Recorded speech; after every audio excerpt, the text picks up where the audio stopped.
அதில் அவர் புகழ் பரவிடவே நம்மை அழைத்தார், அன்பை பணித்தார், அவர் பணிகளை தொடர்ந்திடவே. திருப்பலி முன்னுரை.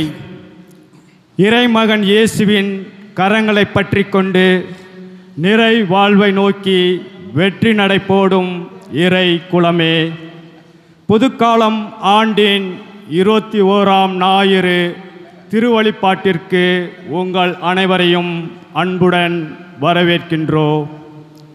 வாழ்வுக்கு செல்லும் வழி குறுகலானது, ஆனால் அழிவுக்கு செல்லும் வழியோ அகலமானது.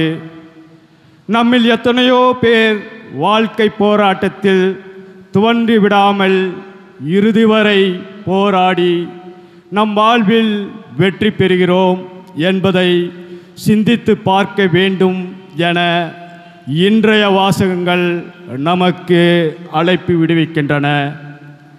எசையா இறைவாக்கினர் கலக்கமுற்று கவலையில் இருந்த மக்களை நம்பிக்கையில் தேற்றுவதை நாம் காணலாம். இறையாட்சியில் நுழைவதற்கும் நம் வாழ்வில் நம்பிக்கை எனும் நங்கூரம் அவசியமானது. ஆண்டவரின் கண்டிப்பால் திருந்தியவர்கள் துயரத்திற்கு உள்ளானாலும் பின்பு அவர்கள் அமைதியும் நேர்மையான வாழ்வையும் பயனாக பெறுவர். இடுக்கலான வழி நீதியின் வழி, அமைதியின் வழி மகிழ்ச்சியின் வழி. இடுக்கலான வாயில் வழியே நுழைவோர் நிலை வாழ்வை பெறுவர். இதை மேற்கொள்பவர்கள் வெகு சிலரே. அந்த வெகு சிலராகிய நாம் இறைமகன் இயேசுவில் நம்பிக்கை வைத்து அர்ப்பண வாழ்வு வாழ இத்திருப்பலியில் மன்றாடுவோம். வாரீர். பத்ரிசியாரின் மார்பு கவசம். கிறிஸ்துவே இன்று என்னை காப்பருளும். கிறிஸ்துவே நீர் என்னுடனும் எனக்கு முன்னும் எனக்கு பின்னும் என் மீதும் எனக்கு கீழும் எனக்கு மேலும் எனது வலதுபுறமும் எனது இடதுபுறமும் நான் உறங்கும் போதும் நான் எழும்போதும் என்னை நினைத்துக் கொண்டிருக்கின்ற அனைத்து உள்ளங்களிலும் என்னை காண்கின்ற அனைத்து கண்களிலும் நான் சொல்வதை கேட்கின்ற அனைத்து காதுகளிலும் இருப்பீராக. ஆமென். பிரியமான சகோதர சகோதரிகளே, இந்த கல்வாரி பலியிலே பல்வேறு கருத்துக்களுக்காக ஜெபிக்க இருக்கிறோம். விசேஷ விதமாக இந்த திருப்பலியானது சகாயராஜ் விஜயா தங்களுடைய 38ஆம் ஆண்டு திருமண நாளை கொண்டாடுகின்றார்கள். இறைவனுக்கு நன்றியாக கடவுள் இந்த 38 ஆண்டுகள் செய்த அனைத்து நன்மைகளுக்கு நன்றியாக திருப்பலி ஒப்புக் கொடுக்கிறார்கள். மேலுமாக இந்த திருப்பலியானது பெர்லின் சாமராஜ் குடும்பம் 2 திருப்பலியாக திருப்பலி ஒப்புக் கொடுத்து ஜெபிக்கிறது. இறைவன் செய்த அனைத்து நன்மைகளுக்கு நன்றியாக திருப்பலி ஒப்புக் கொடுக்கிறார்கள். மேலுமாக இந்த திருப்பலியானது 2 திருப்பலியாக விதார்த் அவர்கள் சுகம் பெற்று வந்ததற்கு நன்றியாக இத்திருப்பலி ஒப்புக் கொடுக்கிறார்கள். மேலுமாக இந்த திருப்பலியானது சிறப்பு கருத்துக்களுக்காக ஜெபிக்கப்பட இருக்கிறது. குறிப்பாக இஸ்ராயேலர் மீதுள்ள இயேசுவின் இரத்த பாவம் மன்னிக்கப்பட வேண்டியும் காசா மக்களுக்கு போதிய உணவு கிடைக்கும்படியாகவும் இத்திருப்பலியிலே சிறப்பு கருத்துக்காக ஒப்புக் கொடுத்து ஜெபிக்கிறார்கள். மேலுமாக இந்த திருப்பலியானது மரித்த ஜெயசீலி அவர்கள் தங்களுடைய 15வது ஆண்டு இறந்த நினைவை கொண்டாடுகின்றார்கள். இறைவனுக்கு இந்த ஆண்மையை பாற்றுக்காக ஒப்புக் கொடுக்கிறார்கள். மேலுமாக அந்தோனிசாமி, மரியதாஸ், தாமஸ் அம்மாள், வின்சென்ட் சந்தியாகு அவருடைய ஆண்மையை பாற்றுக்காகவும் திருப்பலி ஒப்புக் கொடுக்கப்படுகிறது. இந்த ஆன்மாக்களுக்கு இறைவனித்திலே பாற்றி தந்திர திருப்பலியில் வேண்டி செபிப்போம்.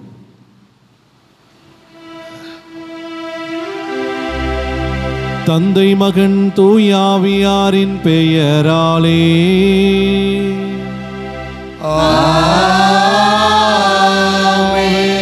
நம் ஆண்டவராகிய இயேசு கிறிஸ்துவின் அருளும் கடவுளின் அன்பும் தூயாவியாரின் நட்புறவும் உங்கள் அனைவரோடும் இருப்பதாக.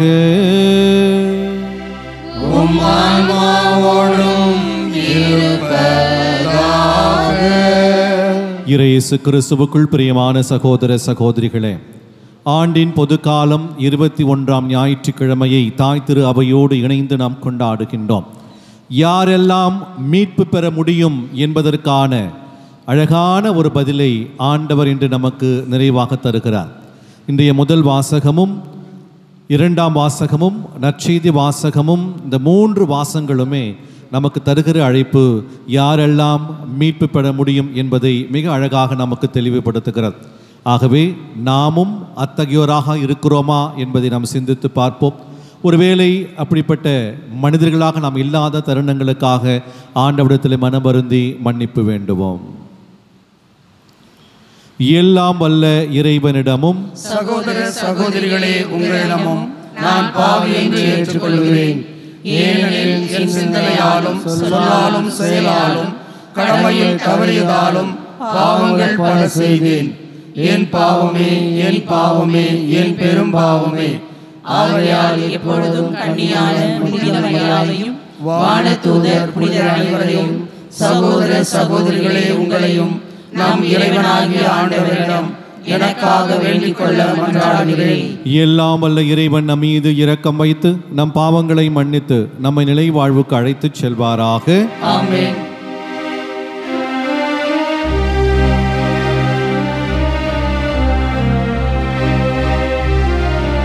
ஆண்டவரே இரக்கமாயிரும்.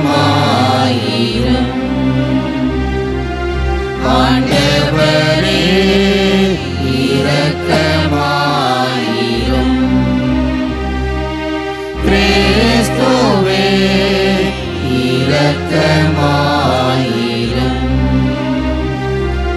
கிறிஸ்துவே இரக்கமாயிரும். ஆண்டவரே இரக்கமாயிரும். ஆண்டவரே இரக்கமாயிரும்.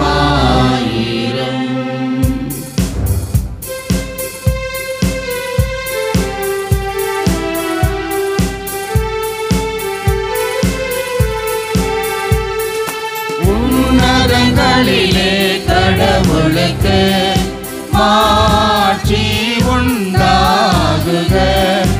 உலகினிலே நல் மனதோர்க்கு அமைதி உண்டாகுக.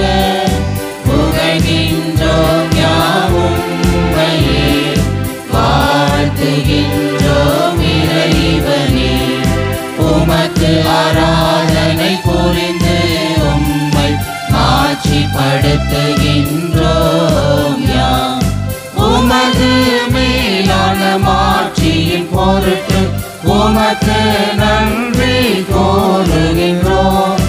ஆண்டவராகிய இறைவனே, நிறையில்லாத விண்ணரசே, ஆற்றல் அனைத்தும் கொண்டு இறங்கும் வல்ல தந்தை இறைவனே, ஒரே மகனாக உதித்த ஆண்டவர் இயேசு கிறிஸ்து இறைவனே, ஆண்டவராகிய இறைவனே, இறைவனின் திருச்செம்மறியே, தந்தையினின்று என்றென்றுமாக உதித்த இறைவன் மகனே நீ, உலகின் பாவம் போக்குபவரே, நீரின் மீது இறங்குவீர்.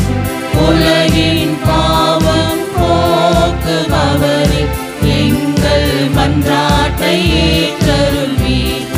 தந்தையின் வலப்பக்கம் வீற்றிருப்பவரே, நீரம் மீது இறங்குவீர்.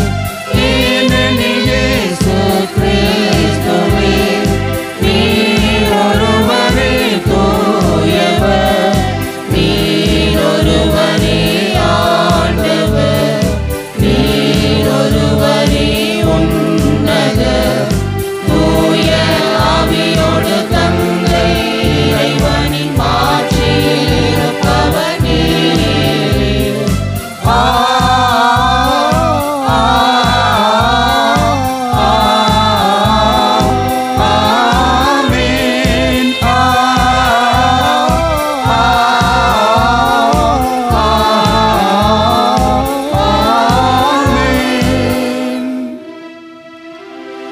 மன்றாடுவோமாக.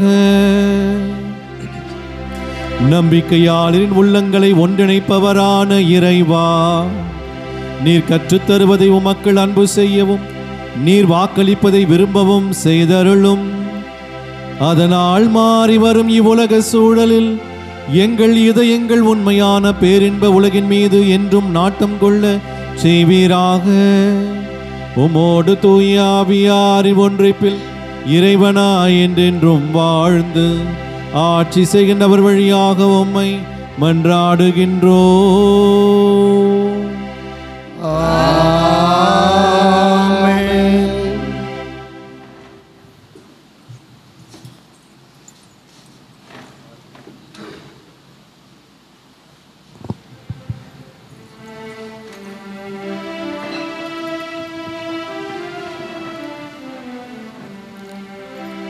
முதல் வாசகம். உங்கள் உறவின் முறையாரை அனைத்து மக்களினத்தாரிடையே இருந்து என் திருமலைக்கு அழைத்து வருவார்கள். இறைவாக்கினர் எசையா நூலிலிருந்து வாசகம். அதிகாரம் 66, இறைவார்த்தைகள் 18 முதல் 21 முடிய. ஆண்டவர் கூறியது: மானிடர் அனைவரின் செயல்களையும் எண்ணங்களையும் நான் அறிவேன். பிற இனத்தார் பிற மொழியினர் அனைவரையும் நான் கூட்டிச் சேர்க்க வருவேன். அவர்களும் கூடி வந்து என் மாட்சியை காண்பார்கள். அவர்களிடையே ஓர் அடையாளத்தை நான் ஏற்படுத்துவேன். அவர்களுள் எஞ்சியிருப்போரை மக்களினத்தாரிடையே அனுப்பி வைப்பேன். அவர்கள் தர்தீசு, பூல், வில் வீரர் வாழும் லூது, தூபால், யாவான், தொலைவிலுள்ள தீவு நாடுகள் ஆகியவற்றுக்கு செல்வார்கள். இந்நாட்டினர் என் புகழ் பற்றி கேள்விப்படாதவர், என் மாட்சியை கண்டிராதவர். அவர்களும் என் மாட்சி பற்றி மக்களினத்தாருக்கு எடுத்துரைப்பார்கள். அவர்கள் உங்கள் உறவின் முறையார் அனைவரையும் அனைத்து மக்களினத்தாரிடையே இருந்து ஆண்டவருக்கு அளிக்கும் படையலாக கொண்டு சேர்ப்பார்கள். இஸ்ரேல் மக்கள் தூய களம் ஒன்றில் உணவு படையலை ஆண்டவரின் கோவிலுக்கு எடுத்து வருவது போல அவர்களை குதிரைகள், தேர்கள், பல்லக்குகள், கழுதைகள், ஒட்டகங்கள் ஆகியவற்றின் மேல் ஏற்றி எருசலேமில் உள்ள என் திருமலைக்கு அழைத்து வருவார்கள் என்கின்றார் ஆண்டவர்.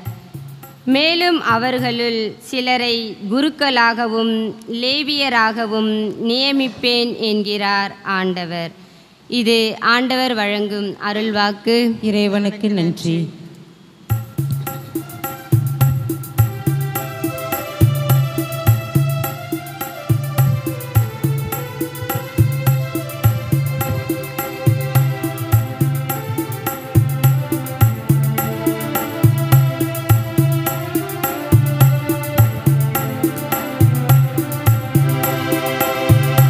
உலகெங்கும் சென்று படைப்பிற்கெல்லாம் நற்செய்தியை பறைசாற்றுங்கள், நற்செய்தியை பறைசாற்றுங்கள். உலகெங்கும் சென்று படைப்பிற்கெல்லாம் நற்செய்தியை பறைசாற்றுங்கள், நற்செய்தியை பறைசாற்றுங்கள். உலகெங்கும் சென்று படைப்பிற்கெல்லாம் நற்செய்தியை பறைசாற்றுங்கள், நற்செய்தியை பறைசாற்றுங்கள்.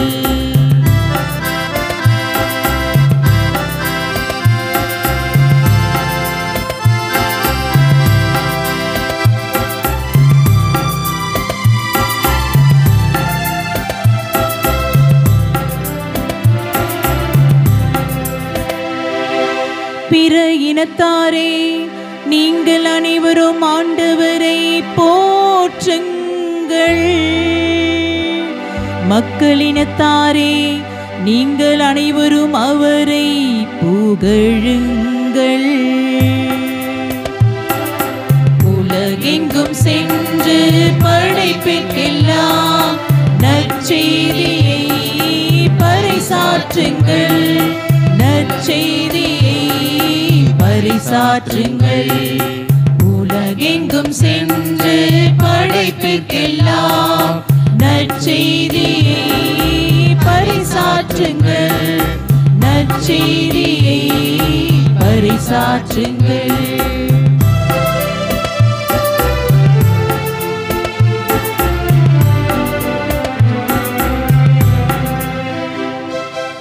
ஏனெனில் ஆண்டவர் நமக்கு காட்டும் மாறாத அன்பு மிக பெரியது.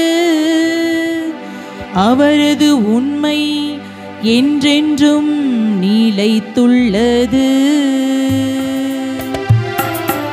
உலகெங்கும் சென்று படைப்பிற்கெல்லாம் நற்செய்தியை பறைசாற்றுங்கள். நற்செய்தியை பறைசாற்றுங்கள்.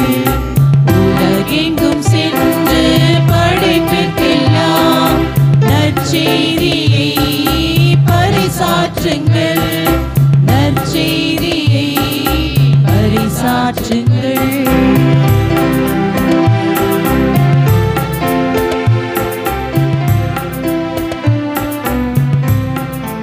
இரண்டாம் வாசகம்.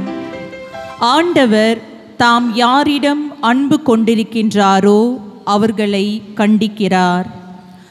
எபிரேயருக்கு எழுதப்பட்ட திருமுகத்திலிருந்து வாசகம். அதிகாரம் 12, இறை வார்த்தைகள் 5-7 மற்றும் 11-13 முடிய. சகோதர சகோதரிகளே, தம் பிள்ளைகளிடம் பேசுவது போல் இறைவன் உங்களுக்கு தந்த பின்வரும் அறிவுரையை நீங்கள் மறந்துவிட்டீர்கள். பிள்ளாய், ஆண்டவர் உன்னை கண்டித்து திருத்துவதை வேண்டாம் என தள்ளிவிடாதே. அவர் கண்டிக்கும் போது தளர்ந்து போகாதே. தந்தை தாம் ஏற்றுக்கொண்ட மக்களை தண்டிக்கிறார். ஆண்டவர் தாம் யாரிடம் அன்பு கொண்டிருக்கின்றாரோ அவர்களை கண்டிக்கிறார். திருத்தப்படுவதற்காக துன்பங்களை தாங்கிக் கொள்ளுங்கள். கடவுள் உங்களை தம் பிள்ளைகளாக நடத்துகிறார். தந்தை தண்டித்து திருத்தாத பிள்ளையுண்டோ? இவ்வாறு திருத்தப்படுவது இப்பொழுது மகிழ்ச்சிக்குரியதாய் இராமல் துயரத்திற்குரியதாகவே தோன்றும். ஆனால் பின்னர் இவ்வாறு பயிற்சி பெற்றவர்கள் அமைதியையும் நேர்மையான வாழ்வையும் பயனாக பெறுவர். எனவே தளர்ந்து போன கைகளை திடப்படுத்துங்கள். தள்ளாடும் முழங்கால்களை உறுதிப்படுத்துங்கள். நீங்கள் நேர்மையான பாதையில் நடந்து செல்லுங்கள். அப்போதுதான் ஊனமாய் போன கால் மூட்டு பிசகாமல் குணமடையும்.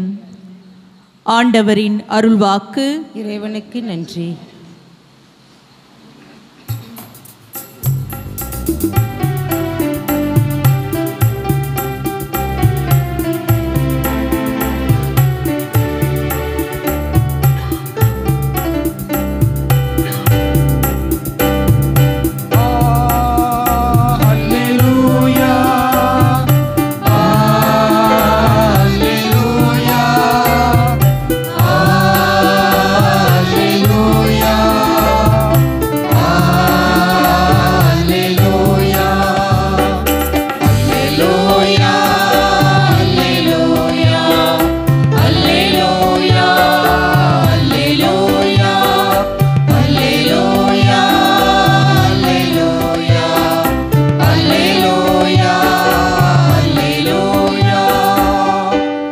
வழியும் உண்மையும் வாழ்வும் நானே, என் வழியாயன்றி எவரும் தந்தையிடம் வருவதில்லை. அல்லேலூயா அல்லேலூயா அல்லேலூயா. ஆண்டவர் உங்களோடு இருப்பாராக.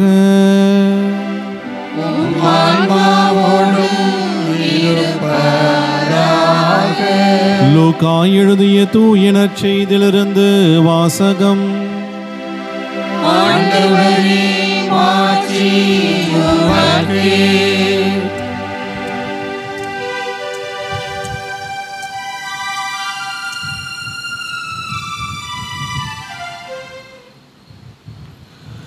லூக்கா எழுதிய நற்செய்தி அதிகாரம் 13 இறை வசனங்கள் 22 30 முடிய. அக்காலத்தில் இயேசு நகர்கள் ஊர்கள் தோறும் கற்பித்து கொண்டே எருசலேம் நோக்கி பயணம் செய்தார். அப்பொழுது ஒருவர் அவரிடம், ஆண்டவரே, மீட்பு பெறுவோர் சிலர் மட்டும்தானா என்று கேட்டார்.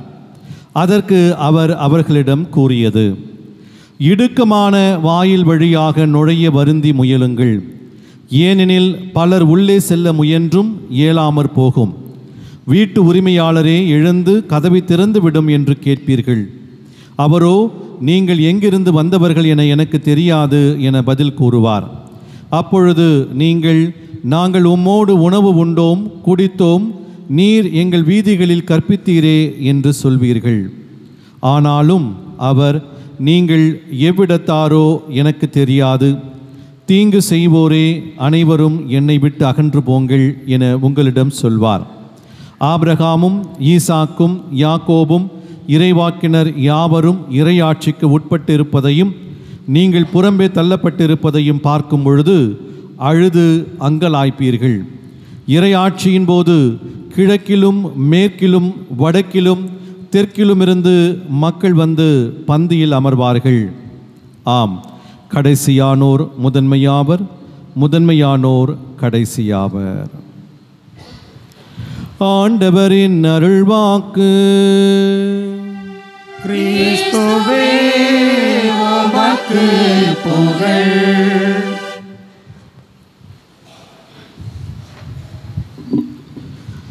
கிறிஸ்து இயேசுவுக்குள் பிரியமான சகோதர சகோதரிகளே, ஆண்டின் பொதுக்காலம் 21ஆம் ஞாயிற்றுக்கிழமையை நம் தாயாம் திரு அவையோடு இணைந்து நாம் கொண்டாடுகின்றோம்.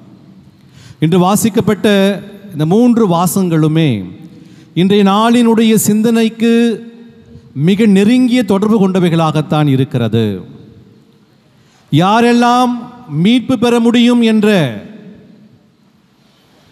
அந்த ஒரு மனிதனுடைய கேள்விக்கு இந்த 3 வாசகங்களும் மிக அழகாக நமக்கு பதிலை கொடுக்கிறது.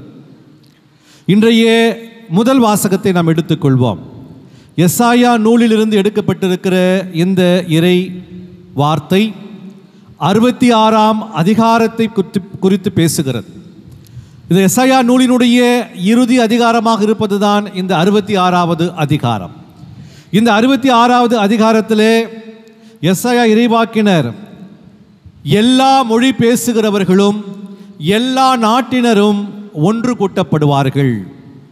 அப்படி என்று சொன்னால் யாரெல்லாம் மீட்பு பெற முடியும் என்ற கேள்விக்கு முதல் வாசகத்தின் வழியாக இறைவன் நமக்கு கொடுக்கிற செய்தி, எல்லாரும் மீட்பு பெறுவர். குறிப்பிட்ட இனமோ குறிப்பிட்ட சமூகமோ குறிப்பிட்ட சமுதாயமோ மட்டும்தான் மீட்பு பெற முடியும் என்பது அல்ல. கடவுளுடைய பார்வையில் எல்லா மொழி பேசுகிறவர்களும் எல்லா நாட்டினரும் எல்லா சமூகத்தினரும் எல்லா சமுதாயத்தினரும் மீட்பு பெற முடியும் என்பதுதான் கடவுளுடைய ஒரே ஆசீர்வாதமாக இருக்கிறது. இன்று இந்த முதல் வாசகத்தினுடைய பின்னணியை நாம் புரிந்து கொள்ள வேண்டும். ஏன் எசாயா இறைவாக்கினர் இந்த செய்தியை இந்த மக்களுக்கு கொடுக்கிறார்? பிரியமானவர்களே, இஸ்ராயல் மக்கள் பாபிலோனியாவுக்கு அடிமைகளாக நாடு கடத்தப்பட்ட பிறகு ஏறக்குறைய 47 ஆண்டுகள் அந்த அடிமை வாழ்க்கையில் அவர்கள் வாழ்ந்து கொண்டிருக்கிறார்கள். அப்படி அவர்கள் அந்த 47 ஆண்டுகள் வாழ்ந்து கொண்டிருக்கிற வேளையிலே அங்கு இருக்கிற அந்த மக்களோடு அந்த பெண்களோடு இவர்கள் திருமணம் செய்து கொள்கிறார்கள்.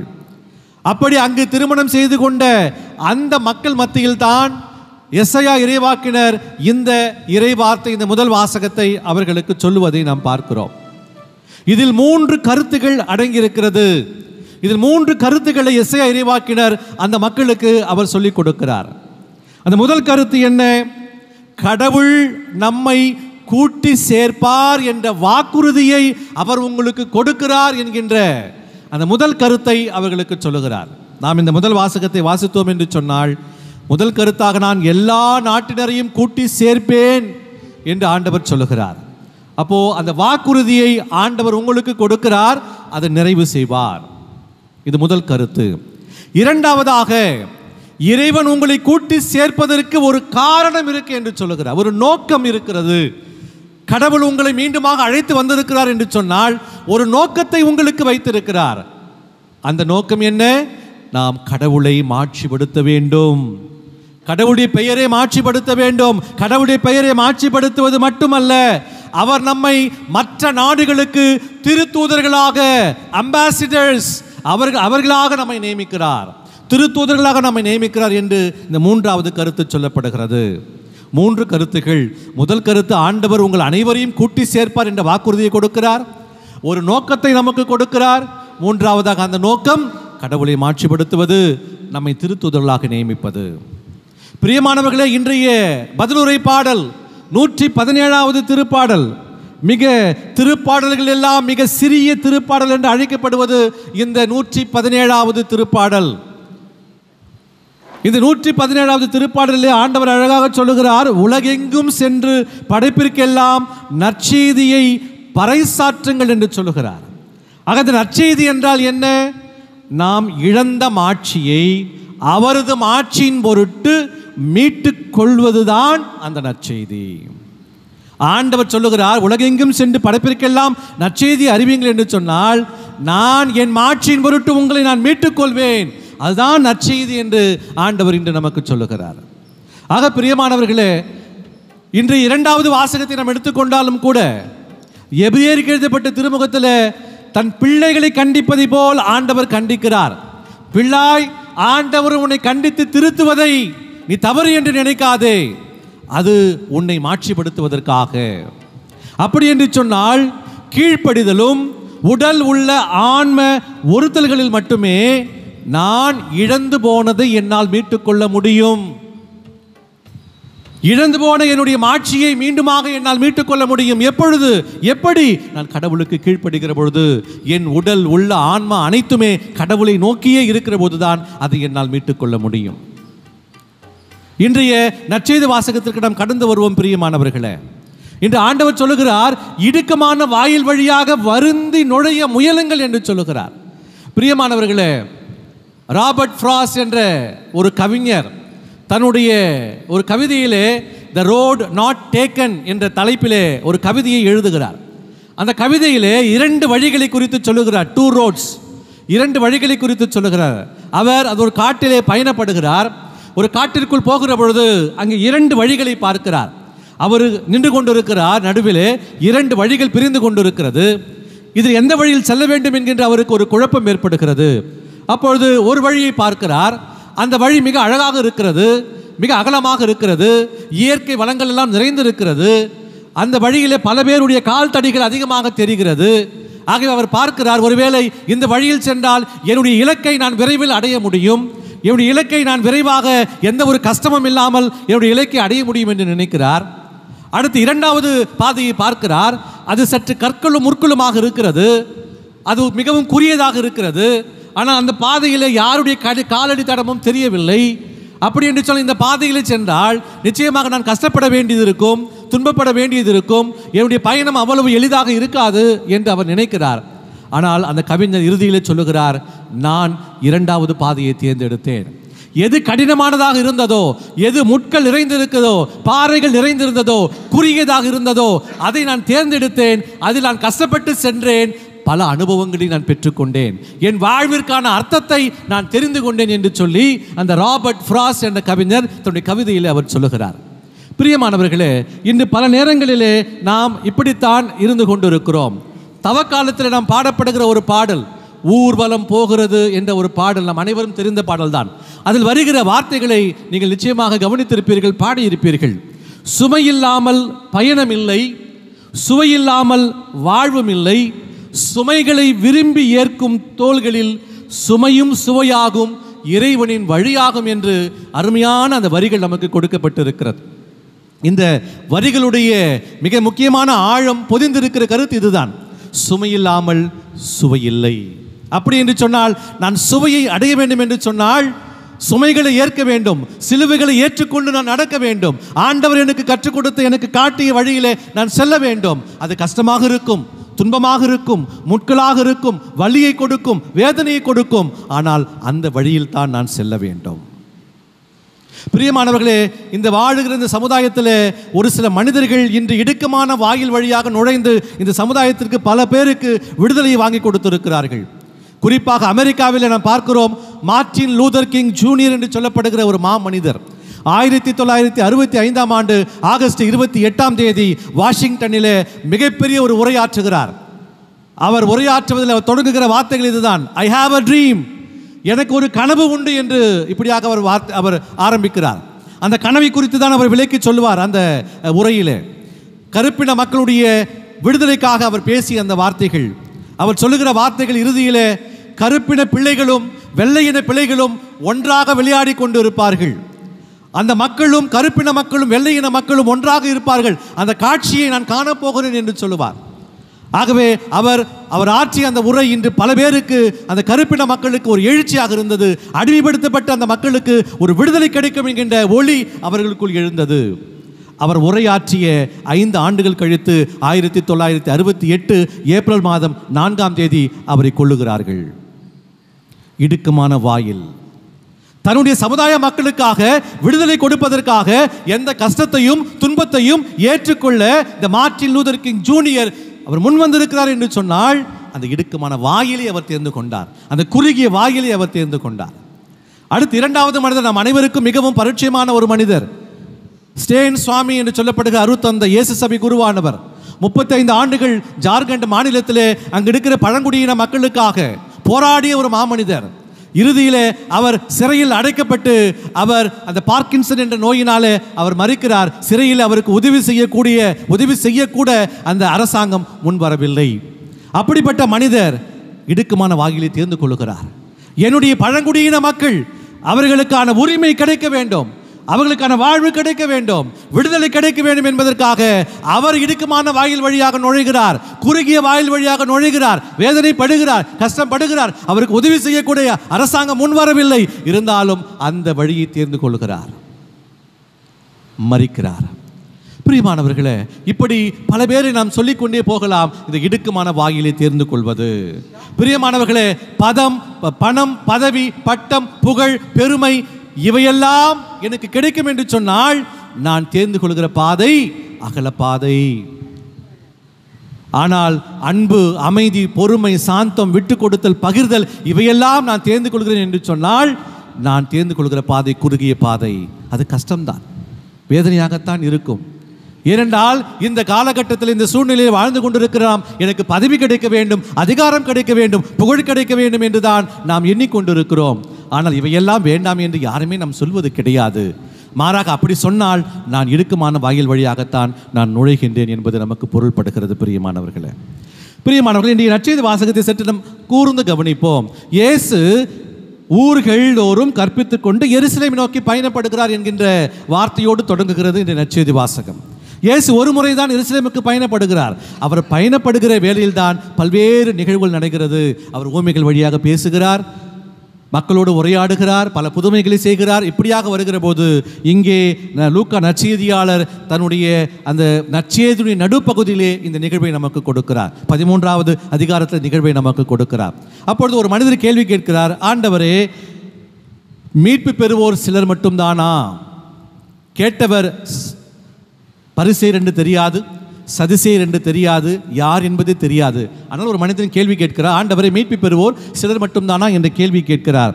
பிரியமானவர்களே, ஆண்டவர் இந்த கேள்விக்கு அவர் பதில் சொன்னார் என்று சொன்னால், ஒன்று அவர் சொல்லியிருக்க வேண்டும், சிலர் மட்டும்தான் மீட்பு பெற முடியும் என்று சொல்லியிருக்க வேண்டும். இல்லை என்று சொன்னால், இல்லப்பா எல்லாரும் மீட்பு பெற வேண்டும் என்று சொல்லியிருக்க முடியும். ஆனால் ஆண்டவர் சொல்வது என்ன தெரியுமா? இடுக்கன் வாயில் வழியாக நீங்கள் வருந்தி நுழைய முயலுங்கள். கடவுள் ஒரு கட்டளையை கொடுக்கிறார், பதிலே சொல்லலை. கடவுள் ஒரு கட்டளையை கொடுக்கிறார், இடுக்கமான வாயில் வழியாக வருந்தி நுழைய முயலுங்கள். இன்னைக்கு இந்த கேள்வி கேட்ட மனிதனுக்கு இன்னொரு எண்ணம் இருந்தது. கடவுளுடைய தாராளமானதை அவர் சோதிக்கிறார். எப்படி சோதிக்கிறார்? ஒருவேளை ஆண்டவரே இது சிலர் மட்டும்தானா என்று சொல்லுகிற பொழுது அப்போ அவனுக்குள்ளே ஒரு விதமான ஒரு கடவுள் இல்லை, நான் மட்டும்தான், இவங்க மட்டும்தான் என்று சொன்னால் கடவுள் ஒரு குறுகிய எண்ணத்தோடு இருக்கிறார் என்று அவன் புரிந்து கொள்வான். இல்லை எல்லாரும் என்று சொன்னால் அப்படி என்றால் பரவாயில்லை என்று அவன் உணர்ந்து கொள்வான். அப்படியாகத்தான் அவன் சோதிப்பதனுடைய நோக்கமாக இருக்கிறது அவன் கேட்ட கேள்வி. அவனுக்குள்ள இன்னொரு சந்தேகமும் இருக்கிறது. சிலர் மட்டும்தானா என்பதிலே, அந்த சிலரிலே நானும் இருக்கிறேனா என்பதை தெரிந்து கொள்ள அவன் ஆசைப்படுகிறான். அந்த சிலரிலே நானும் இருக்கிறேனா, எனக்கும் வாழ்வு கிடைக்குமா, எனக்கும் நிலை வாழ்வு இருக்குமா என்பதை அவன் தெரிந்து கொள்ள ஆசைப்படுகிறான். அதனால்தான் அந்த கேள்வியை அவன் கேட்கிறான். பிரியமானவர்களே, அப்போ கடவுள் அவனுக்கு சொல்லுகிறார், இடுக்கமான வாயில் வழியாக வரிந்து நுழைய முயலுங்கள். அது என்ன இடுக்கமான வாயில்? பிரியமானவர்கள், எருசலேம் வாயிலே 12 வாயில்கள் இருக்கிறது. நாங்கள் படித்த அந்த விவிலியத்திலிருந்து எனக்கு தெரிந்த ஒரு சில வாயில்கள், 12 வாயில் பேர் எனக்கு தெரியாது. அதில் ஒரு சில வாயில்கள் பேர் நான் சொல்லுகிறேன். அந்த எருசலேம் தேவாலயத்திலே 12 வாயில்கள் இருக்கிறது. முதல் வாயில் தமஸ்கஸ் கேட் என்று சொல்லுகிறோம். இந்த தமஸ்கஸ் கேட் என்று சொல்லுகிற போது மேக்னிஃபிஷியன் கேட், மிக அழகான ஒரு வாயில், அற்புதமான ஒரு வாயிலாக அது இருக்கிறது, தமஸ்கஸ் கேட். இரண்டாவது ஹெரட்ஸ் கேட், மூன்றாவது லயன்ஸ் கேட், நான்காவது த கோல்டன் கேட், ஐந்தாவது டங் கேட், ஆறாவது ஜயன் கேட், ஏழாவது ஜாஃபா கேட், எட்டாவது நியூ கேட். இந்த 8 தான் எனக்கு தெரிகிறது. ஆகவே இந்த 8 நுழைவாயில்கள் இருக்கிறது. பிரியமானவர்கள், விவிலிய அறிஞர்கள் சொல்லுகிறார்கள், ஆண்டவர் எருசலேம் வாயிலில் நுழைந்தது த கோல்டன் கேட் என்று சொல்லப்படுகிற அந்த தங்க வாயில் வழியாகத்தான் அவர் நுழைந்திருக்கிறார் என்று சொல்லுகிறார். இயேசு சிலுவை சுமந்து கொண்டு வரும்பொழுது கூட அந்த வாயில் வழியாகத்தான் அவர் நுழைந்து வந்தார் என்று பார்க்கிறோம். தன்னுடைய மாட்சியை வெளிப்படுத்துவதற்காக அந்த வாயில் வழியாகத்தான் நுழைந்து வந்தார் என்று பார்க்கிறோம். இப்படி 12 வாயில்கள் இருக்கிறது. அது என்ன இடுக்கன் வாயில்? பிரியமானவர்களே, இந்த இடுக்கன் வாயில் physically is not present. Physically is not present. அப்படி என்று சொன்னால் அந்த இடுக்கமான வாயில் என்பது கிடையாது. ஆனால் ஆண்டவர் என்று சொல்லுகிறார், அது ஒரு உருவகமாக சொல்லுகிறார். அப்படி என்று சொன்னால் இடுக்கமான வாயில் என்பது என்ன? இன்னைக்கு உண்மையை பேசுவது ஒரு இடுக்கமான வாயில். நான் உண்மையாக இருப்பது ஒரு இடுக்கமான வாயில். நான் பல பேருடைய மத்தியிலே எனக்கு துன்பம் வந்தாலும் பரவாயில்லை, நான் உண்மையை பேச வேண்டும், உண்மையோடு இருக்க வேண்டும் என்று நினைப்பது இடுக்கமான வாயில். இரண்டாவதாக, என்னுடைய திருமண வாழ்க்கையிலே நான் பிரமாணிக்கமாக இருப்பது ஒரு இடுக்கமான வாயில். ஒரே கணவன் ஒரே மனைவி என்று திருச்சபை சொல்லுகிறது. இன்னைக்கு என்னுடைய பிரமாணிக்கம் என்னவாக இருக்கிறது? இன்பத்திலும் துன்பத்திலும் உடல்நலத்திலும் நோயிலும் நான் உனக்கு பிரமாணிக்கமாக இருப்பேன் என்று திருமணத்தின் போது நீங்கள் கொடுத்த அந்த வாக்குறுதி இன்று எப்படி பிரமாணிக்கமாக இருக்கிறது? அது ஒரு இடுக்கமான வாயில். மூன்றாவது, என்னுடைய குருத்துவத்தில் நான் பிரமாணிக்கமாக இருக்கிறேனா? அது எனக்கு இடுக்கமான வாயில். நான் என்னுடைய ஆயருக்கும் கடவுளுக்கும் செய்த அந்த வாக்குறுதியை நான் இறுதி வரையில் கடைபிடித்துக் கொண்டிருக்கிறேனா? அது எனக்கு இடுக்கமான வாயில். அல்லது நான் பணி செய்கிற தலங்களிலே கையூட்டு பெறாமல், லஞ்சம் பெறாமல் நான் பணி செய்கிறேனா? அப்படி கையூட்டு பெற்றால் அது எனக்கு இடுக்கமான வாயில். நான் பிறரோடு எனக்கு இருப்பதை பகிர்ந்து கொடுக்கிறேனா? அது எனக்கு இடுக்கமான வாயில். நான் பிறரை மன்னிக்கிறேனா? மன்னிப்பது என்பது இடுக்கமான வாயில். இன்று பல பேருடைய வாழ்க்கையில் உன் வாழ்வுக்கு சாவுக்கு நான் உன் வீட்டு வாசப்படியை மிதிக்க மாட்டேன் என்று சொல்கிறவர்கள் இன்னைக்கு எத்தனை பேர் இருக்கிறார்கள்? மன்னிப்பது அவளுக்கு இடுக்கமான வாயில். என் சமுதாயம், என் மதம், என் இனம், என் சாதி என்று சொல்வது இடுக்கமான வாயில். அது இல்லாமல் எல்லாரும் ஒன்றாக இருக்க வேண்டும், எல்லாரும் சரிசமம் என்று சொல்வது அது மிகப்பெரிய ஒரு இடுக்கமான வாயில். பிரியமானவர்களே, இதுதான் இடுக்கமான வாயில், which is not physically present. ஆனால் கடவுள் சொல்லுகிறார், இருக்கிறது. இதுதான் இடுக்கமான வாயில். நீங்கள் இதில் வரிந்து நுழைய முயலுங்கள், உண்மையாக இருங்கள், பகிர்ந்து கொள்ளுங்கள், பிரமாணிக்கத்தோடு இருங்கள், நீங்கள் வேலை செய்கிற இடங்களிலே நீங்கள் நல்லவர்களாக இருங்கள், மன்னியுங்கள், எல்லாரையும் அரவணையுங்கள், நேசியுங்கள் என்பதுதான் இன்னைக்கு இடுக்கமான வாயில். இதில் நான் வருந்தி நுழைய முயல வேண்டும். அதுதான் கடவுள் என்று நமக்கு அழைப்பு விடுக்கிறார். பிரியமானவர்களே, ஆகவே முதல் வாசகம் சொல்லுகிறது, கடவுள் நமக்கு வாக்குறுதியை கொடுக்கிறார், கூட்டி சேர்ப்பேன் என்று சொல்லுகிறார். அந்த நோக்கம் கடவுளுடைய மாட்சியை நாம் பிரதிபலிப்பது, அந்த மாட்சியோடு நாம் திருத்தூதர்களாக இருப்பது. திருத்தூதர்களாக வாழ்கிற வாழ்வு அவ்வளவு உண்மையான அவ்வளவு சாதாரணமான வாழ்வு அல்ல, கஷ்டமான வாழ்வு, இடுக்கின் வழியாக நுழைகிற வாழ்வு. அந்த வாழ்விலே நான் பிரமாணிக்கமாக இருக்க வேண்டும், உண்மையாக இருக்க வேண்டும், பகிர வேண்டும், மன்னிக்க வேண்டும், எல்லாரையும் அரவணைக்க வேண்டும். நான் எல்லாரும் ஒரு இனம், ஒரு மனிதன் என்கின்ற அந்த மனப்பான்மை எனக்கு வேண்டும். ஒவ்வொரு சகோதரனும் என் நண்பன் என்கின்ற அந்த மனநிலை நமக்கு வேண்டும். அப்படிப்பட்ட இடுக்கமான வாயிலை நாம் தேர்ந்தெடுப்போம். பிரியமானவர்களே, அப்படி தேர்ந்தெடுத்தால் இறைவன் நமக்கு தருகிற மீட்பு நமக்கு நிறைவாக கிடைக்கும், ஆசீர்வாதமாக இருக்கும். நாம் அனைவருமே மீட்பு பெறுவோம். ஆகவே நாம் இந்த இடுக்கமான வாயில் வழியாக வருந்தி நோயில முழுவும் இறைவனுடைய ஆசீர்வாதத்தை பெற்றுக்கொள்வோம்.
நம்முடைய தேவைகளையும் வேண்டுதல்களையும் மன்றாட்டுகளாக நாம் ஆண்டவரிடம் ஒப்புக் கொடுப்போம்.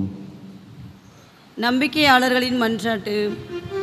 கிழக்கிலும் மேற்கிலும் வடக்கிலும் தெற்கிலும் இருந்து மக்கள் அனைவரையும் இறையாட்சியில் கூட்டி சேர்க்கும் திருப்பணியை செய்து வருகிற எங்கள் திருத்தந்தை லியோ அவர்களும் ஏனைய ஆயர்கள், குருக்கள், துறவரத்தார் ஆகிய அனைவரும் உம்மால் நிறைவாக ஆசிர்வதிக்கப்படவும் தூய ஆவியாரால் வழிநடத்தப்படவும் வேண்டுமென்று இறைவா உம்மை மன்றாடுகின்றோம். எல்லாம் வல்ல இறைவா, புனித பத்ரிசியார் வழியாக எங்கள் மன்றாட்டை தயவாய் கேட்டருளும். மானிடர் அனைவரின் செயல்களையும் எண்ணங்களையும் அறிந்தவராகிய நீர் உலகையும் உலகத் தலைவர்களையும் எம் நாட்டு தலைவர்களையும் பகைமை உணர்விலிருந்தும் போர் வேட்கையிலிருந்தும் விடுவித்து அமைதியின் பாதையில் வழிநடத்த வேண்டுமென்று இறைவா உம்மை மன்றாடுகின்றோம். எல்லாம் வல்ல இறைவா, புனித பத்ரிசியார் வழியாக எங்கள் மன்றாட்டை தயவாய் கேட்டருளும். ஆண்டவர் தாம் யாரிடம் அன்பு கொண்டிருக்கிறாரோ அவர்களை கண்டிக்கிறார் என்பதையும் எங்கள் வாழ்வில் ஏற்படும் துன்பங்கள் அனைத்தும் நாங்கள் திருத்தப்படுவதற்காகத்தான் என்பதையும் உணர்ந்து அவற்றை தாங்கிக் கொள்ளவும் உம்முடைய துணையோடு அவற்றை மேற்கொள்ளவும் வேண்டுமென்று இறைவா உம்மை மன்றாடுகின்றோம். எல்லாம் வல்ல இறைவா, புனித பத்ரிசியார் வழியாக எங்கள் மன்றாட்டை தயவாய் கேட்டருளும். ஜூபிலி ஆண்டினை கொண்டாடி வரும் நாங்கள் அனைவரும் கடைசியானோர் முதன்மையாவர், முதன்மையானோர் கடைசியாவர் என்கிற உண்மையை உணர்ந்து பழம்பெருமை, இனப்பெருமை, செல்வப்பெருக்கு, பதவி, ஆணவம் ஆகியவற்றை துறந்து தாழ்ச்சி என்கிற நட்பண்மை அணிந்தவர்களாய் இறையரசை நோக்கி நம்பிக்கையோடு பயணிக்க வேண்டுமென்று இறைவா உம்மை மன்றாடுகின்றோம். எல்லாம் வல்ல இறைவா, புனித பத்ரிசியார் வழியாக எங்கள் மன்றாட்டை தயவாய் கேட்டருளும். இங்கே கூடியுள்ள நாங்கள் அனைவரும் பணமும் பகட்டும் சிற்றின்பமும் உல்லாசமும் பாவமும் பழிச்செயலும் பெருகிவிட்ட இவ்வுலகில் இடுக்கமான வாயில் வழியாக நுழைய வருந்தி முயலுங்கள் என்கிற உம் போதனைக்கு செவிமடுத்து ஒழுக்கமும் கட்டுப்பாடும் நிறைந்த நல்லதொரு வாழ்வினை மேற்கொள்ள வேண்டுமென்று இறைவா உம்மை மன்றாடுகின்றோம். எல்லாம் வல்ல இறைவா, புனித பத்திரிசியார் வழியாக எங்கள் மன்றாட்டை தயவாய் கேட்டருளும். நம்முடைய தனிப்பட்ட தேவைகளுக்காக மன்றாடுவோம்.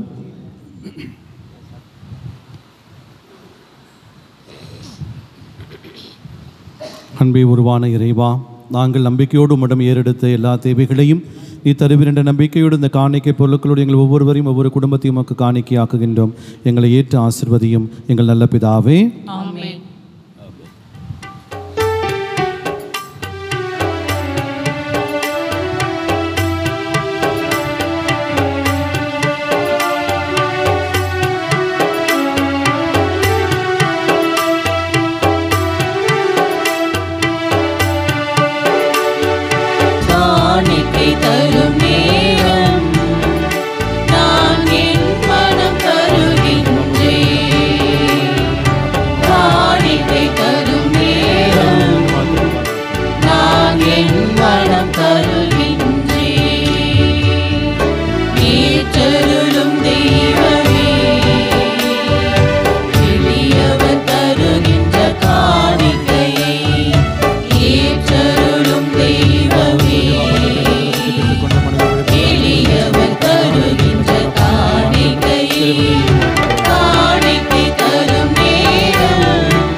சகோதர சகோதரிகளை, என்னுடையதும் உங்களதுமான இப்பலி எல்லாம் வல்ல தந்தையாக இறைவனுக்கு ஏற்றதாக்கும்படி மன்றாடுங்கள்.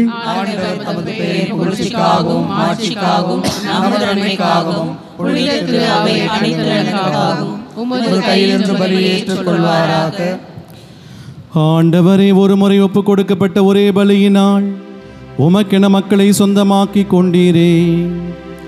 உமது திரு அவையில் ஒற்றுமை, அமைதி ஆகிய கொடைகளை எங்களுக்கு கனிவுடன் அருள்வீராக. எங்கள் ஆண்டவராகிய கிறிஸ்து வழியாக உம்மை மன்றாடுகின்றோ.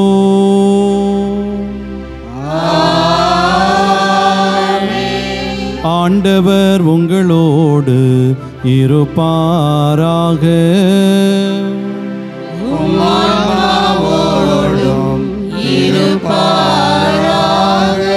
இதயங்களை மேலே எழுப்புங்கள்.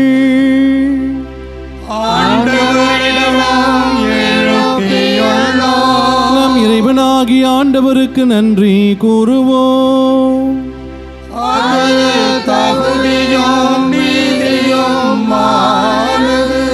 ஆண்டவரே, தூயவரான தந்தையே, என்றுமுள்ள எல்லாம் வல்ல இறைவா, எங்கள் ஆண்டவராகிய கிறிஸ்து வழியாக என்னாலும் எவ்விடத்திலும் நாங்கள் உமக்கு நன்றி செலுத்துவது மெய்யாகவே தகுதியும் நீதியும் ஆகும்.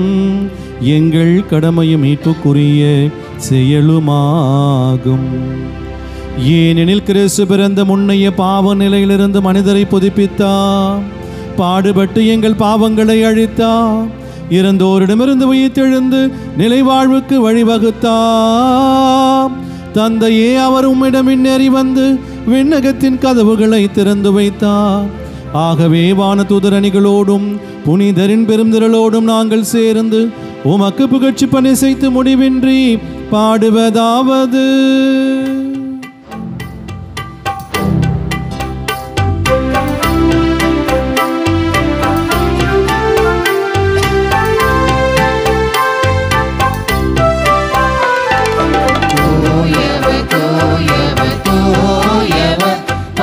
படைகளின் கடவுளாம் ஆண்டவர், விண்ணகமும் மன்னகமும் உமது மாட்சியால் நிறைந்துள்ளன. உன்னதங்களிலே ஓசன்னா, உன்னதங்களிலே ஓசன்னா. ஆண்டவர் பெயரால் வருகிறவர் ஆசி பெற்றவர்.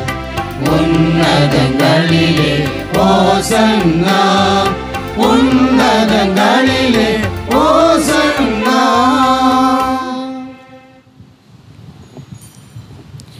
ஆண்டவரே, நீர் மெய்யாகவே தூயவர், தூய்மை அனைத்துக்கும் ஊற்று.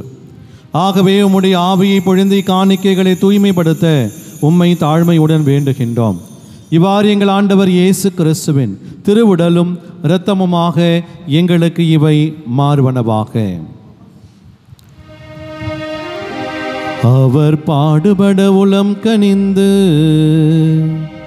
தம்மை கையளித்த போது அப்பத்தை எடுத்து நன்றி செலுத்தி அதை பிட்டு தம் சீடர்களுக்கு அளித்து இயேசு கூறியதாவது: அனைவரும் இதிலிருந்து பெற்று உண்ணுங்கள், ஏனெனில் இது உங்களுக்காக கையளிக்கப்படும் என் உடல்.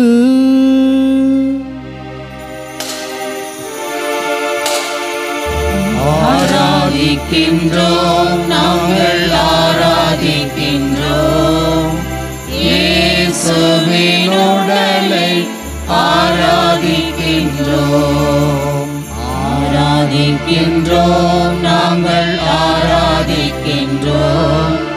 இயேசுவின் உடலை ஆராதிக்கின்றோம்.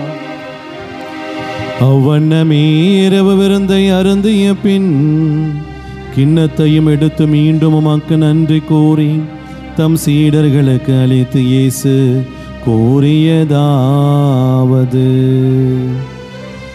அனைவரும் இதிலிருந்து பெற்று பருகுங்கள், ஏனெனில் இது புதிய நிலையான உடன்படிக்கைக்குரிய என் இரத்தத்தின் கிண்ணம். இது பாவ மன்னிப்புக்கென்று உங்களுக்காகவும் பலருக்காகவும் சிந்தப்படும். இதை என் நினைவாக செய்யுங்கள், இதை என் நினைவாக செய்யுங்கள். ஆராதிக்கின்றோம், நாங்கள் ஆராதிக்கின்றோம். இயேசுவின் இரத்தத்தை ஆராதிக்கின்றோம். ஆராதிக்கின்றோம், நாங்கள் ஆராதிக்கின்றோம். இயேசுவின் இரத்தத்தை ஆராதிக்கின்றோம். நம்பிக்கையின் மறைபொருள்: ஆண்டவரே, நீர் வருமளவும் உமது இறப்பினை அறிக்கையிடுகின்றோம். உமது உயிர்ப்பினையும் எடுத்துரைக்கின்றோம். ஆகவே ஆண்டவரே, நாங்கள் கிறிஸ்துவின் இறப்பினையும் உயிர்ப்பினையும் நினைவு கூர்ந்து வாழ்வு தரும் அப்பத்தையும் மீட்பளிக்கும் கிண்ணத்தையும் உமக்கு ஒப்புக் கொடுக்கின்றோம். உம் திருமுன் உமக்கு ஊழியம் புரிய தகுந்தவர்களை எங்களை ஏற்றுக்கொண்டீர். எனவே உமக்கு நன்றி செலுத்துகின்றோம். மேலும் கிறிஸ்துவின் உடலிலும் இரத்தத்திலும் பங்கு கொள்ளும் எங்களை தூய ஆவியார் ஒன்று சேர்க்க வேண்டும் என உம்மை தாழ்மையுடன் மன்றாடுகின்றோம். ஆண்டவரே, உலகெங்கும் பரவிருக்கும் அது திரு அவையின் நீவு கூர்ந்திரளும். எங்கள் திருத்தந்தை லியோ, எங்கள் ஆயர் நீதிநாதன், எல்லா திருநிலையினராகிய அனைவரோடும் உமது திரு அவை அன்பில் நிறைவு பெறச் செய்திருளும்.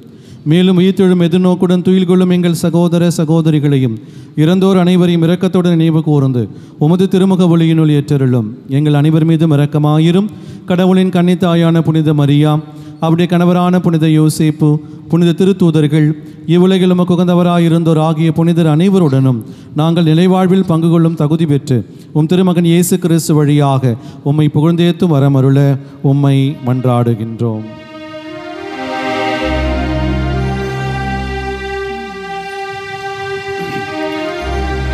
இவர் வழியாக இவரோடு இவரில் எல்லாம் வல்ல இறைவனாகிய தந்தையே, தூய ஆவியாரின் ஒன்றிப்பில் எல்லா புகழும் ஆட்சியும் என்றென்றும் உமக்கு உரியதே.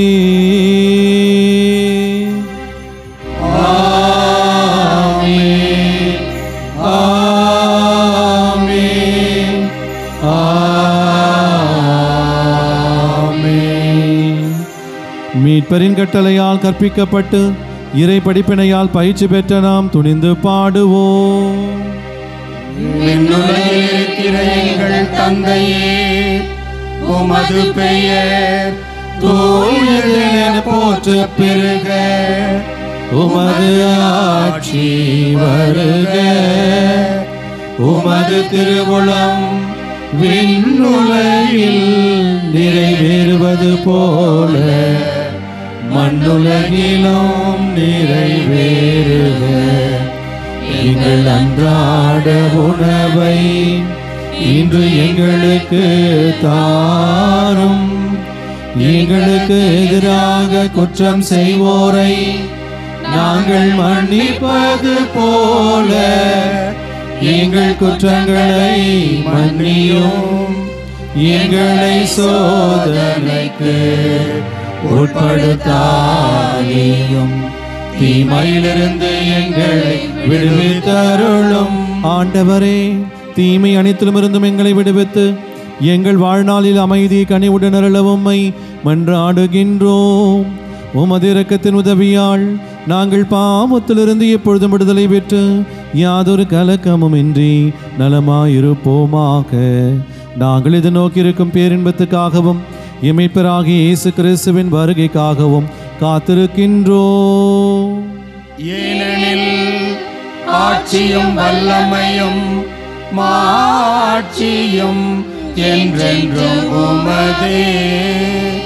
ஆண்டவரே இயேசு கிறிஸ்துவே, அமைதியை உங்களுக்கு விட்டு செல்கின்றேன், என் அமைதியை உங்களுக்கு அளிக்கின்றேன் என்று திருத்தூதர்களுக்கு மொழிந்தீரே. எங்கள் பாவங்களை பாராமல் உமது திரு அவையின் நம்பிக்கையை கண்ணோக்கி உமது திருவுளத்துக்கு ஏற்பதற்கு அமைதியும் ஒற்றுமையும் அளித்தல்வீராக. என்றென்றும் வாழ்ந்து ஆட்சி செய்கின்றவர் நீரே. ஆமென். ஆண்டவருடைய அமைதி உங்கள் அனைவரோடும் இருப்பதாக. ஒருவருக்கொருவர் இறைமகன் இயேசு தருகிற அமைதியை பகிர்ந்து கொள்வோம்.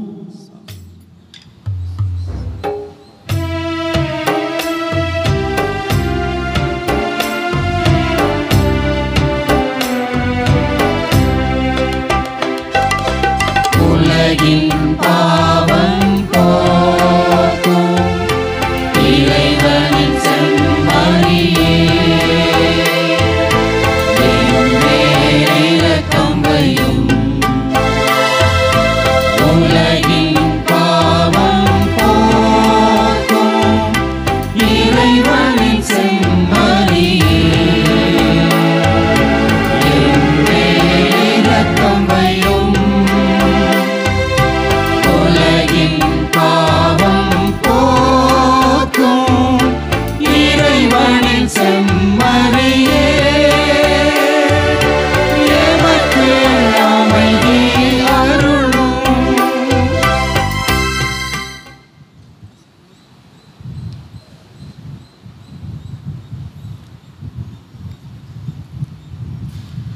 இதோ இறைவனின் செம்மறி, உலகின் பாவங்களை போக்க வந்தவர். நம் அனைவரையும் இந்த தெய்வீக விருந்துக்கு அழைக்கிறார். இவருடைய அழைப்பு ஏற்று வந்திருக்கிற நாம் அனைவரும் பேறு பெற்றோர். ஆண்டவரே, நீர் என் இல்லத்தில் எழுந்தருள நான் தகுதியற்றவன். ஆனால் ஒரு வார்த்தை மட்டும் சொல்லிடலும், எனது ஆன்மா நலமடையும். கிறிஸ்துவின் திருவுடலும் இரத்தமும் நம்மை காத்து நிலை வாழ்வளிப்பதாக. ஆமென்.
பருகும் எவரும் தாகம் தெரிந்த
திருக்கன்னைக்கு பின் ஜெபம். கிறிஸ்துவின் ஆன்மாவே என்னை புனிதப்படுத்தும். கிறிஸ்துவின் திருவுடலே என்னை மீட்டருளும். கிறிஸ்துவின் திரு ரத்தமே என்னை நிறைவித்தருளும். கிறிஸ்துவின் விழாவிலிருந்து வழிந்த திருநீரே என்னை கழுவியருளும். கிறிஸ்துவின் திருப்பாடுகளே என்னை திடப்படுத்துங்கள். ஓ நல்ல இயேசுவே, எனக்கு செவி சாய்த்தருளும். உமது திரு காயங்களுக்குள்ளே என்னை மறைத்தருளும். உம்மை விட்டு என்னை பிரிய விடாதேயும். தீய இடமிருந்து என்னை காத்தருளும். என் மரண நேரத்தில் நீர் என்னை அழைத்து உம்முடைய புனிதர்களோடு எக்காலம் உம்மை புகழ எனக்கு வரமருளும். ஆமென். யூபிலி ஆண்டு ஜெபம். எங்கள் விண்ணக தந்தையே, உம் திருமகன் இயேசு கிறிஸ்துவில் நீர் எங்களுக்கு வழங்கிய நம்பிக்கையும் தூய ஆவியார் வழியாக எங்கள் இதயங்களில் நீர் பற்றி எரிய செய்த பிறரன்பு சுடரும் உமது அரசின் வருகைக்கான எதிர்நோக்கை எங்கள் இதயங்களில் தூண்டுவதாக. நற்செய்தியின் விதைகளை நாளும் வளர்த்தெடுக்கும் நல்லோராய் உம் அருள் எம்மை மாற்றுவதாக. தீமையின் ஆற்றல்கள் மறைந்து உம் ஆட்சி நீடித்து ஒளிரும் பொருட்டு மானிட உள்ளங்களும் உமது படைப்புகளும் புதிய விண்ணகம் புதிய மண்ணகம் நோக்கிய காத்திருத்தலில் மாற்றம் பெறுவனவாக. யூபிலி கொண்டாட்டத்தின் அருள் விண்ணக செல்வங்களுக்கான ஆர்வத்தையும் எதிர்நோக்கின் திருப்பயணிகளாகிய எம்மில் தூண்டி எழுப்புவதாக. அதே அருள் எம் மீட்பரின் மகிழ்ச்சியையும் அமைதியையும் அகிலமெங்கும் அளிப்பதாக. சிலுவை வழி மகிமை பெற்ற இயேசுவே, எம் வாழ்வில் நம்பிக்கையாக என்றும் இருப்பாராக. என்றென்றும் போற்றுதற்குரிய எம் கடவுளாகிய உமக்கே மாட்சியும் புகழும் இன்றும் என்றும் உரித்தாகுக. ஆமென். ஞாயிறு அறிவிப்புகள். பிரியமான சகோதர சகோதரிகளே, இன்று 24/8/2025 ஆண்டின் பொதுக்காலம் 21ஆம் ஞாயிறை தாய் திருச்சபை சிறப்பிக்கின்றது. ஞாயிறு திருப்பலி வழிபாடுகளை சிறப்பிக்கின்ற அன்பிய மக்கள் முன்னுரை வாசங்கள் மண்டாட்டுகளை வாசிக்கின்றவர்கள் குருக்களோடு பவனியில் வருமாறு கேட்டுக்கொள்கின்றோம். வருகின்ற 29ஆம் தேதி வெள்ளிக்கிழமை புனித ஆரோக்கிய அன்னையின் திருவிழாவை கொடியேற்றத்துடன் துவங்குகின்றோம். அன்று மாலை 6 மணிக்கு மலையடிவாரத்திலிருந்து திருக்குடி பவனி தொடங்கி பங்கு ஆலயத்தில் கொடியேற்றமும் திருப்பலியும் நடைபெறும். 30/8/2025 முதல் 7/9/2025 வரை புனித ஆரோக்கிய அன்னையின் நவநாள் சிறப்பிக்கப்படும். தினமும் மாலை 6 மணிக்கு ஜெபமாலை நவநாள் திருப்பலியும் நடைபெறும். 8/9/2025 தேதி மாலை 6 மணிக்கு புனித ஆரோக்கிய அன்னையின் விழா திருப்பலியும் தேர்பவனையும் கொடியிறக்கமும் நடைபெறும். விவிலிய மாதம் செப்டம்பர் மாதத்தில் நடைபெறவுள்ள விவிலிய வினா விடை போட்டிக்கான வினாத்தாள் இன்று வழங்கப்படும். 7 கிணறு புனித ஆரோக்கிய அன்னையின் திருத்தேர்பவனி 28/8/2025 அன்று நடைபெறும். மத்தியாஸ் நகர் புனித ஆரோக்கிய அன்னையின் திருக்கொடியேற்றம் 29/8/2025 அன்று நடைபெறும். நசரேத்புரம் புனித ஆரோக்கிய அன்னை சிற்றாலயத்தின் 20ஆம் ஆண்டு விழா 29ஆம் தேதி மாலை 6 மணிக்கு கொடியேற்றத்துடனும் திருப்பலியும் மற்றும் 30ஆம் தேதி மாலை 6 மணிக்கு திருப்பலியும் திருத்தேர்பவனியோடு நடைபெறும் என்பதை தெரிவித்துக் கொள்கின்றேன். பிரியமானவர்களே, நம்முடைய முன்னாள் பங்கு தந்தையும் மறை மாவட்டத்தினுடைய அனைத்து பள்ளிகளின் தாளாளருமாக இருக்கிற அருத்தந்தை கிறிஸ்ராஜ் அவருடைய தாயார் நேற்று அவர் மரணமடைந்தார். ஆகவே அவருடைய இறுதி பயண திருப்பலி இன்று பிற்பகல் 2:30 மணி அளவிலே அவருடைய பங்கான தூய யோசேப்பு ஆலயம் மொளச்சூர் பங்கிலே நடைபெறுகிறது. ஆகவே இதில் கலந்து கொள்ள விரும்புபவர்கள் கலந்து கொள்ளும்படியாகவும் அவருடைய தாயாருடைய ஆண்மையை பாற்றிக்காக ஜெபிக்கும்படியாகவும் அன்போடு கேட்டுக்கொள்கின்றேன். நன்றி கூறி மன்றாடுவோமாக. ஆண்டவரே, உமது இரக்கத்தின் விருந்து எங்களுக்கு முழுமையான நலந்தரும் மருந்தாய் செயல்பட உம்மை வேண்டுகின்றோம். அதனால் நாங்கள் உமது இரக்கத்தில் முழுமையாக நிலை பெற்றிருந்து அனைத்திலும் உமக்கு உகந்தவர்களாக இருக்க தகுதி பெறுவோமாக. எங்கள் ஆண்டவராகிய கிறிஸ்து வழியாக உம்மை மன்றாடுகின்றோம்.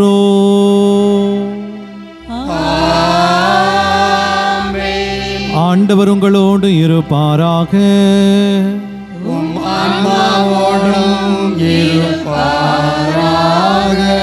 எல்லாம் வல்ல இறைவன் தந்தை மகன் தூயாவியார் உங்களையும் உங்கள் குடும்பங்களையும் நிறைவாக ஆசீர்வதிப்பாராக.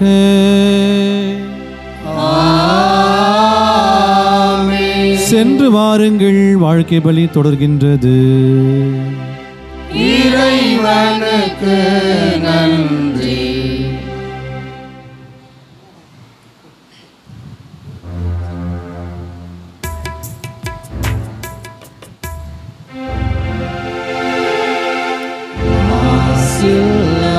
கண்ணீர் மாதாவே உம்மே நேசமில்லாதவர்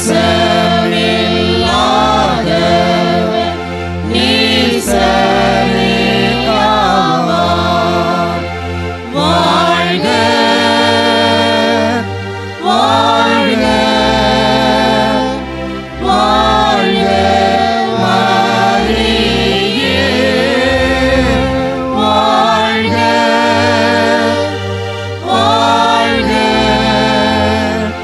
வாழ்க மரியே.